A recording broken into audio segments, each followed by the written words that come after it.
Justement, à ce propos, le ministre égyptien des Affaires étrangères, Sameh Choukri, qui s'est rendu à Washington depuis 2 ou 3 jours pour assister à la conférence antiterrorisme qui a été tenue à Washington après l'appel de la France et surtout après les attentats de Charlie Hebdo en France.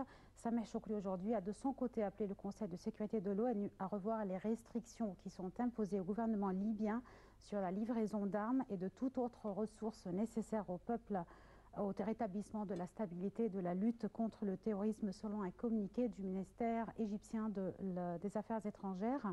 Il est à noter également que le ministre a rencontré les ambassadeurs de 5 membres permanents du Conseil de sécurité et également s'est concerté avec les ambassadeurs de l'Arabie saoudite, de la Jordanie, du Bahreïn et des Émirats afin de trouver une stratégie commune dans le dossier libyen.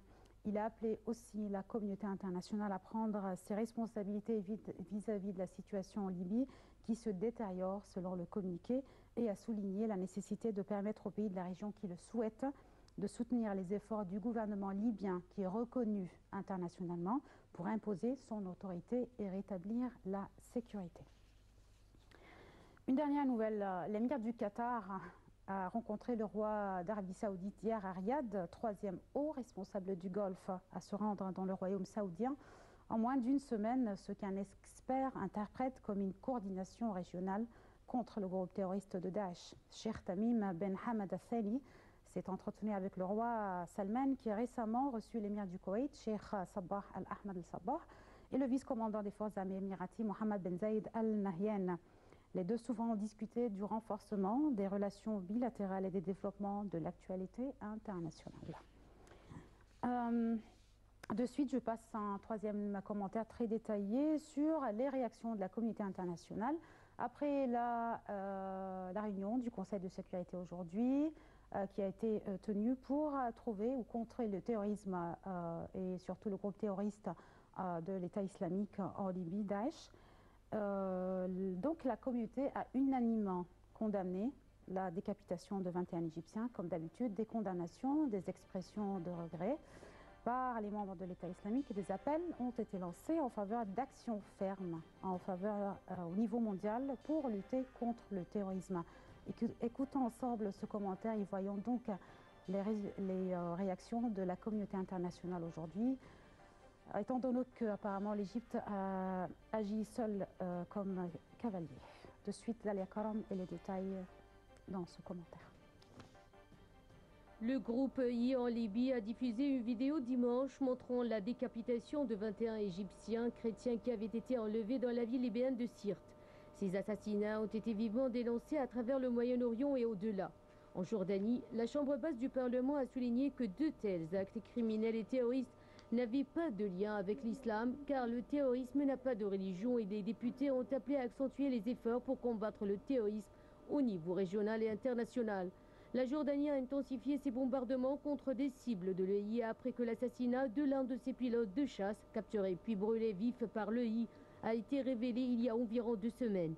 De leur côté, les Émirats arabes unis ont condamné lundi les assassinats des 21 Coptes et ils ont présenté leurs condoléances à la nation et au gouvernement égyptien tout en déclarant qu'ils mettraient en avant toutes leurs capacités pour aider l'Égypte à éradiquer la terreur et la violence.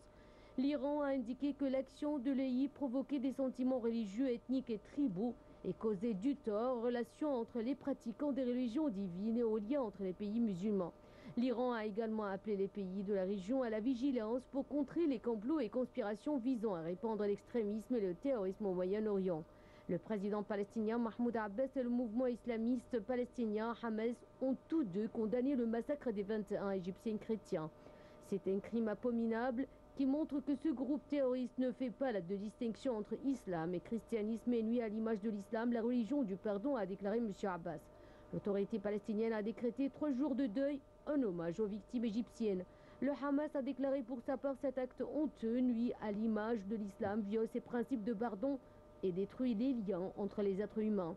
D'autres pays à travers le monde ont également dénoncé ce lundi les actes atroces de l'EI et présenté leurs condoléances au gouvernement égyptien tout en appelant à une action globale contre l'extrémisme. Après la diffusion de la vidéo du massacre par l'EI, le secrétaire d'État américain John Kerry a téléphoné à son homologue égyptien Sameh Choukri pour présenter ses condoléances. Washington accueillera mercredi et jeudi un sommet sur la lutte contre l'extrémisme violent pour discuter des actions américaines et internationales permettant de lutter contre les organisations terroristes. La France et l'Égypte ont appelé lundi à la tenue urgente d'une réunion du Conseil de sécurité de l'ONU sur la situation de la sécurité en Libye, en exhortant à prendre des mesures adéquates pour porter un coup d'arrêt à l'offensive de l'EI. Le président français François Hollande a exprimé le soutien à des démarches internationales au Conseil de sécurité des Nations Unies ainsi que dans le cadre de l'Union européenne en vue de prendre des mesures fortes pour éradiquer le terrorisme. L'Égypte a lancé des actions de représailles suite à la diffusion des exécutions par l'EI. L'aviation du Caire et des lieux du rassemblement ou des dépôts d'armes de Daesh en Libye afin de venger les fusions de sang et punir les assassins.